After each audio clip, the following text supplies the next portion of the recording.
हल्ल्याचा बदला घेण्यासाठी सरकारची कारवाई करेल त्याला पाठिंबा. राहुल गांधींचा विरोधकांचं आश्वासन. पाकिस्तानवर निर्बंध घालण्याच्या भूमिकेलाही विरोधकांचं समर्थन.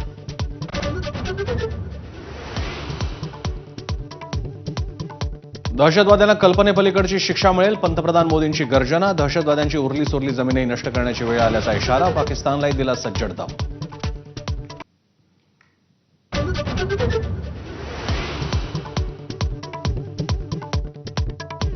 भारतानं नाकाबंदी केल्यानंतर पाकिस्तानचा तिळपापड. शिमला करार रद्द करण्याचा इशारा. भारतीय विमानांसाठी पाकिस्तानची हवाई हद्द बंद. भारतासोबतचा व्यापारही स्थगित.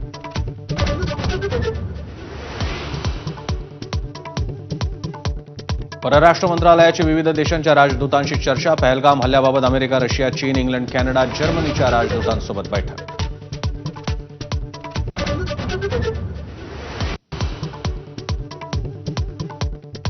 नौदलाची आयएनएस सुरत युद्धनौका सज्ज. जमिनीवर आणि हवेत मारा करण्याची क्षेपणास्त्र चाचणी यशस्वी. तर विक्रांत युद्धनौकेवर फायटर जेट आणि अटॅक हेलिकॉप्टर तैनात.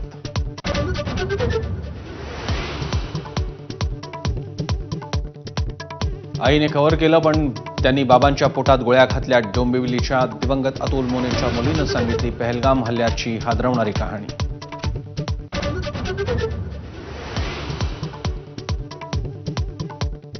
डोक्यावर गोप्रो कॅमेरा लावून आलेल्या दहशतवाद्यांनी डोळ्यासमोर बाबांना गोळी मारली. संजय लेलेंच्या मुलानं सांगितला मन सुन्न करणारा अनुभव.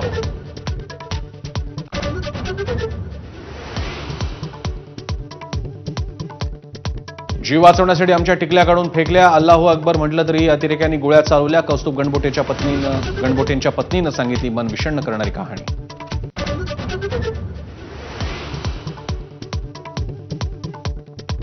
काश्मीरमध्ये अडकलेल्या 184 प्रवाशांना घेऊन सरकारची 2 विशेष विमानं मुंबईत पोहोचली. आणखी 232 प्रवाशांसाठी उद्या एक विशेष विमानाची व्यवस्था.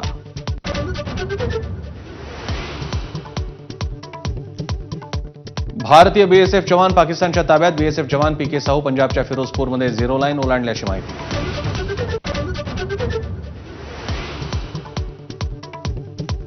जे कधी विमानात बसले नव्हते त्यांना विमानात बसायची संधी मिळाली. पहलगामच्या पर्यटकांबद्दल बोलताना शिंदेच्या शिवसेनेचे खासदार नरेश म्हस्केंचं असंवेदनशील वक्तव्य.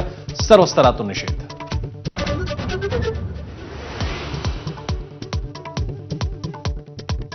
पाकिस्तानच्या उच्चायुक्तालयामध्ये केक कापून कसलं सेलिब्रेशन. कर्मचारी केक घेऊन जात असतानाचा व्हिडिओ झाला व्हायरल.